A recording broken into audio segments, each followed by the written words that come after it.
j'ai reçu le brief, je venais de sortir d'une séance de prise de vue de beauté avec une mannequin qui s'appelle Gertrude. C'est un peu une coïncidence parce que j'ai tout de suite pensé qu'elle pouvait être très bien, comme elle avait une beauté très à l'ancienne, très classique, qu'elle pouvait être très bien en espèce de figure allégorique, de déesse des eaux.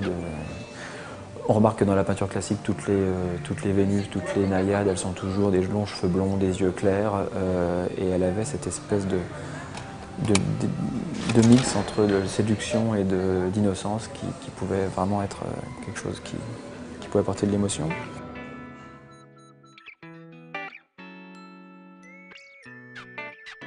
Ce qui est intéressant, c'est qu'on a un élément imposé, qui est la voiture. On a de la chance parce que c'est un bel élément, on ne nous donne pas quelque chose qui est terrible à photographier, on a une belle voiture et ensuite on choisit le reste. Donc il faut choisir l'environnement, le personnage qui va avec et les autres éléments du puzzle. On a pris le parti pris de ne pas éclairer du tout la voiture et juste d'être au bon endroit à la bonne heure et d'attendre cette heure très particulière qui dure à peu près 10 minutes entre le moment où le soleil se couche et le moment où c'est plus du tout possible de faire des photos parce qu'il n'y a plus du tout de lumière.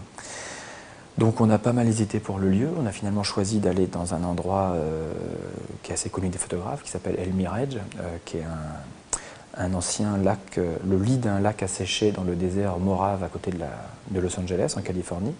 La photo elle-même a été très rapide et il n'y avait pas besoin de multiplier les prises de vue. Une fois qu'on était dans le bon axe et que la lumière était bonne, on a fait notre photo très rapidement.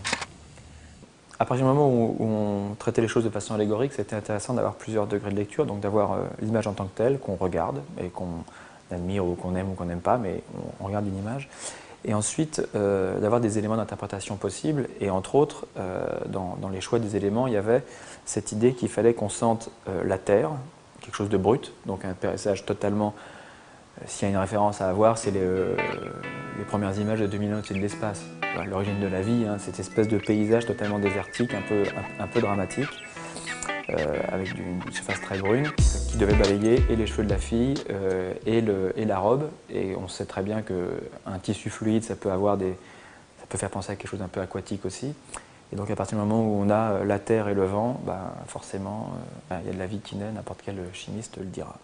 Il me semblait que le traitement en creux, c'est-à-dire ne pas parler d'eau, mais d'absence d'eau, donc de désertification, donc à travers ça d'environnement, et de shooter dans le lit d'un ancien lac asséché, c'était une façon de parler des dégâts sur l'environnement. Donc voilà, c'est intéressant de se dire que nous, on a cette réflexion-là, on se dit, bon, alors comment on va créer notre affaire, comment on va faire penser à ci et à ça.